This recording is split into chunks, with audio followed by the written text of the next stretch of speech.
Hi అందరికి, నేను మీ స్వర్ణ. అరుణాచలం అయితే రీచ్ అయ్యామండి. రూమ్ తీసుకొని ఫ్రెష్ అప్ అయి దర్శనానికి అయితే వెళ్ళిపోతున్నాము. మార్నింగ్ రీచ్ అయ్యాం కాబట్టి ఫస్ట్ దర్శనానికి వెళ్ళిపోతున్నాము.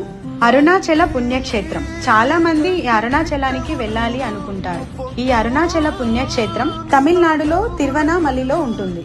అరుణాచలం చెన్నై నుంచి 200 కిలోమీటర్స్, తిరుపతి నుంచి 203 కిలోమీటర్స్ ఉంటుంది. అరుణాచలం విశిష్టత చెబుతాను. తిరువారూరులో జన్మించడం, కాశీలో మరణించడం, చిదంబరాన్ని దర్శించడం వల్ల వచ్చే మోక్షం కేవలం అరుణాచలాన్ని స్మరించడం వల్ల వస్తుంది అని చెప్తారు.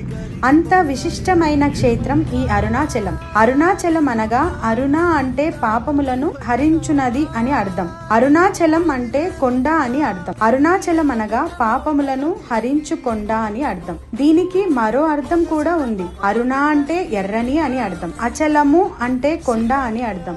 ఎర్రని కొండ అని అర్థం కూడా వస్తుంది. ఈ అరుణాచలానికి వచ్చిన ప్రతి ఒక్కరూ గిరి ప్రదక్షిణ చేస్తారు. ఈ గిరి ప్రదక్షిణ 14 కిలోమీటర్లు ఉంటుంది. గిరి ప్రదక్షిణను చెప్పులు లేకుండా పాదాలతో నడవాలి. గిరి ప్రదక్షిణ రాజగోపురం దగ్గరే స్టార్ట్ చేయాలి, అక్కడే ఎండ్ చేయాలి.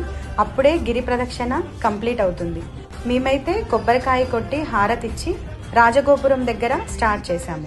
ఈ గిరి ప్రదక్షిణ చేసేటప్పుడు మధ్యలో మీకు 8 లింగాలు కనిపిస్తాయి. అందులో మీకు ఇంద్రలింగం, అగ్నిలింగం, యమలింగం, నైరుతి లింగం, వరుణలింగం, వాయులింగం, కుబేరలింగం. కుబేరలింగం తర్వాత మీకు మోక్ష మార్గం కనిపిస్తుంది. దాని తర్వాత చివర్లో ఈశాన్య లింగం ఉంటుంది. ఈ గిరి ప్రదక్షిణ చేస్తున్నప్పుడు మధ్యలో మీకు రమణ మహర్షి ఆశ్రమం, శేషాద్రి స్వామి ఆశ్రమం కనిపిస్తుంది. ఈ గిరి ప్రదక్షిణ మీరు నైట్ కానీ ఎర్లీ మార్నింగ్ కానీ చేస్తే మీకు చాలా బాగుంటుంది. ఎందుకంటే రోడ్ అప్పుడు చల్లగా ఉంటుంది కాబట్టి ఈ గిరి ప్రదక్షిణ చేసేటప్పుడు మీరు అరుణాచల శివ, ఓం నమ శివాయ అనుకుంటే మీకు ఎలాంటి కాళ్ళ నొప్పులు అనిపించవు. రమణ మహర్షి ఆశ్రమంలో కాసేపు కూర్చొని ప్రశాంతంగా మెడిటేషన్ చేసి మళ్ళీ గిరి ప్రదక్షిణ స్టార్ట్ చేసామండి. మధ్యలో పిల్లలకి బూస్టప్ ఇస్తూ అలా వాళ్ళని రిలాక్స్ చేస్తూ మనం వెళ్ళే వేలో చాలా చోట్ల లెగ్ మసాజర్స్ ఉంటాయండి. లెగ్ మసాజ్ మిషన్స్ ఉంటాయి.